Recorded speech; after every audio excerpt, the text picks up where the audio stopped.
Hello, and thank you for stopping by. If you are a subscriber, welcome back. If you are not a subscriber, please hit that subscribe button so you can be notified when new videos arrive. How can four big companies control the U.S. beef industry? Have you been to the grocery store lately? Have you noticed up price in the groceries, especially beef products, steaks, hamburger, things of that nature? And a general overlook of the store, have you noticed the price is going up a little bit? There's a potato chip that I like called Munchos. On their bag, they said $2. That way, when a store carries that product, the store can't charge more than $2 for it because it says $2 on it. Well, they changed their price to $2.29. Now, I'm usually a cheap guy, but those potato chips are so good that I'll pay $2.29 for it. Are they worth $2.29? Probably not. Is somebody making a small profit? Probably. But back to the beef industry. I remember in the stores when hamburger used to be $1 a pound. Turkey was even cheaper than that. Pork and poultry used to be less expensive as well.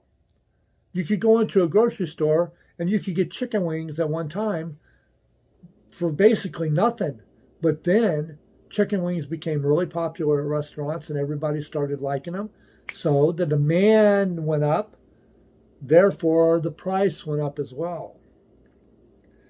It says here, U.S. lawmakers are seeking increased oversight of the beef sector as concerns about anti-competitive behavior increase after the pandemic and a cyber attack on a major meat company, JBS USA, happened a few years back.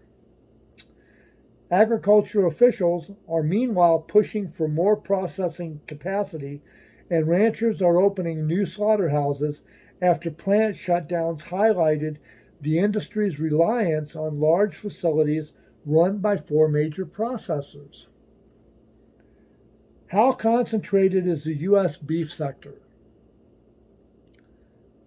Four companies slaughtered about 85% of U.S. grain-fattened cattle that are made into steaks, beef roasts, and other cuts of meat for consumers in the 2018 to 2021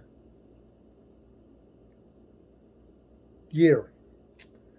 According to the most recent data from the U.S. Department of Agriculture, USDA, when factoring in other cows used to make hamburger meat, the companies comprise about 70% of total U.S. beef production, according to the North American Meat Institute and Industry Group.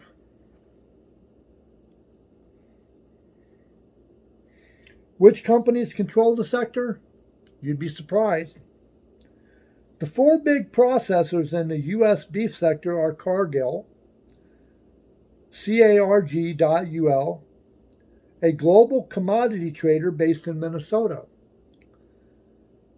Tyson Foods, Inc., TSN.N, the chicken processor and producer that is the biggest U.S. meat company by sales, Brazilian-based JBS SA, JBSS3.SA, the world's biggest meat packer, which supplies meat to everybody, and the national beef packing company NBEF.UL, which is controlled also by a Brazilian beef producer, Marfrig Global Foods, or MRFG3.SA. When did the companies gain control of the sector? Well, the amount of cattle slaughtered by the four firms rose from 25% in 1977 to 71% in 1992, according to the U.S. data.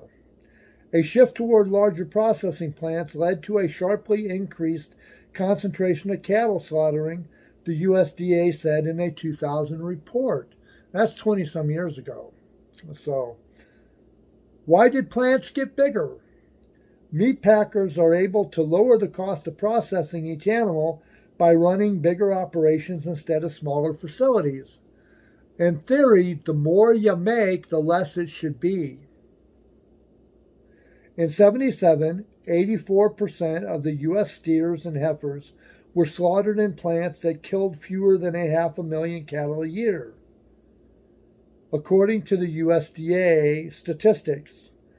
By 1977, the plants in that category saw their shares drop 20%.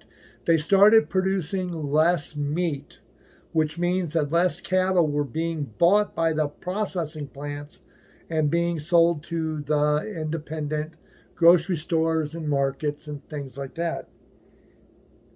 What brought attention to the consolidation? 3 separate events in 2019, 2020, and 2021 highlighted the country's resilience and reliance on large beef plants run by the 4 biggest processors. First, a large Tyson Foods plant in Holcomb, Kansas, closed for 4 months following a fire on August 9, 2019. That reduced U.S. beef production and removed a market where farmers could sell their cattle. They couldn't sell it there, so they had to find other places.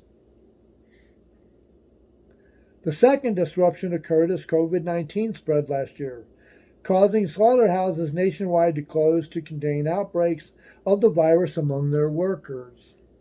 On May 30th, 2021, JBS detected a ransomware attack on its systems that temporarily closed all of its U.S. beef plants. And cattle companies, cattle ranchers that would normally take their beef to market couldn't do that anymore because they had less places to bring it. What are cattle ranchers worried about? What are cattle ranchers worried about? Ranchers are frustrated that cattle prices drop when major plants close, which is true, they do. While meat companies still benefit from rising meat prices, after the Tyson plant fire and the start of the pandemic, the difference between prices for cattle and beef rose to record levels, according to the USDA statistics and information. Plant shutdowns removed markets for ranchers to sell their animals and tightened meat supplies by reducing production. Well, they're producing less because they say they can't take care of more. Sometimes when you say more is less, that's true. And sometimes less is more, which is true too.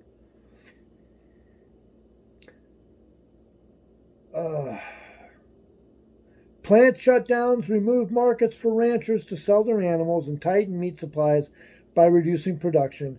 Ranchers say there is too little competition among beef processors to buy cattle.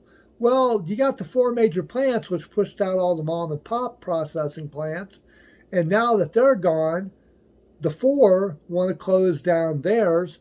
Instead of having a restaurant on it, like instead of having a meat market on every corner, now you got a meat market every half a mile.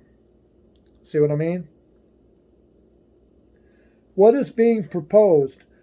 Well, as usual, lawmakers have proposed legislation to create an office for a special investigator within USDA to address concerns about anti-competitive practices in the meat and poultry industries.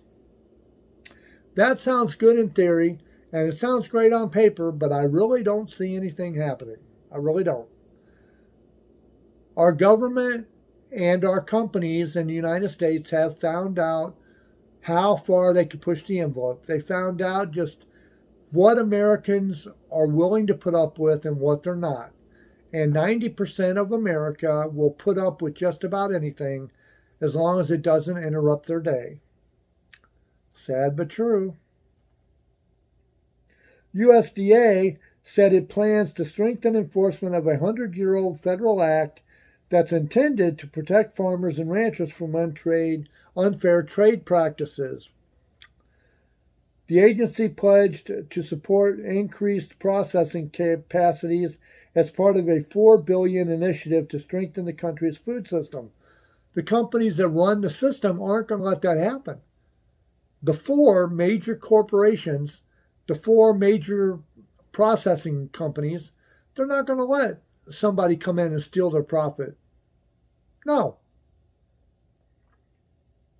A group of U.S. governors is pushing the Justice Department to continue an investigation into anti-competitive practices in the meatpacking industry.